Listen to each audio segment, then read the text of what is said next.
ఈ గ్రామాన్ని ప్రగతిలో ప్రగతిశీల వాతావరణంలో తీసుకెళ్లడానికి మీ యొక్క అమూల్యమైనటువంటి మీ సేవలు ఈ ప్రజలంతా కూడా కోరుకుంటా ఉన్నారు. మీరందరూ కూడా పట్టం కట్టారు కాబట్టి ఈ ప్రజలు ఇచ్చినటువంటి ఈ అవకాశాన్ని మీరంతా కూడా అద్భుతంగా వినియోగించుకొని ప్రజలకు ఎట్లా దగ్గర కావాలనో, ఈ ప్రజా సమస్యలను ఎట్లా పరిష్కరించాలనో, ఎట్లయితే ఈ గ్రామాన్ని రాష్ట్ర స్థాయిలో జిల్లా స్థాయిలో ఈ గ్రామానికి ప్రగతి చక్రాలు ప్రగతి పథకాలు ఎట్లా వస్తాయో అట్లా ఆలోచించాలని చెప్పి నూతన పాలక మండలికి నూతనంగా ఎన్నిక కాబట్టటువంటి నూతనంగా మరి కొద్ది క్షణాల్లో ప్రమాణాన్ని స్వీకరించబోతున్నటువంటి యువ వార్డు మెంబర్లకు మరి ఉప సర్పంచులకు పాలక మండళ్లకు అందరికి కూడా పేరున విజ్ఞప్తి చేస్తూ ఈ యొక్క గ్రామ పంచాయతీలకు ఒక చారిత్రక నేపథ్యం ఉన్నది.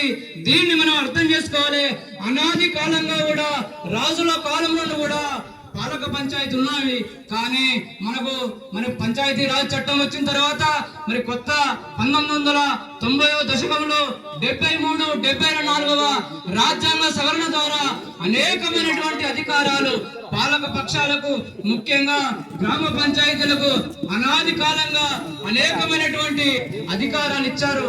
కాబట్టి ఆ అధికారాలను సద్వినియోగం చేసుకొని గ్రామానికి మంచి ఒక యువ నాయకత్వంతో గ్రామంలో ఏ వర్గాలైతే అసలు సంక్షేమ పథకాలకు దూరంగా ఉన్నారో, ఏ వర్గాలైతే అభివృద్ధికి నోచుకోలేకపోతున్నారో, ఏ వర్గాలైతే అభివృద్ధికి ఆమె దూరంలో ఉన్నారో వర్గాల ప్రజలకు హక్కునయ్యేందుకు మీ పాలక మండలి కృషి చేయాలని, ఈ గ్రామంలో సమస్యలు ఎక్కడున్నాయో ఈ గ్రామానికి మరి డ్రైనేజీ సమస్య కావచ్చు, సీసీ రోడ్ల సమస్య కావచ్చు, అనేక విద్యా సదుపాయాలు కావచ్చు, వైద్య సదుపాయాలు కావచ్చు, ఈ గ్రామంలో మెరుగైనటువంటి వసతుల కోసం మీరంతా కూడా పాటుపడాలని ప్రకటించినటువంటి ఈ అవకాశాన్ని సద్వినియోగం చేసుకుని ఈ గ్రామాన్ని అభివృద్ధి ప్రతుల్లో నడిపిస్తారని చెప్పి ఆశిస్తూ ఈ అవకాశం ఇచ్చినటువంటి పెద్దలందరికీ ధన్యవాదాలు తెలుసుకుంటా ఉన్నాను.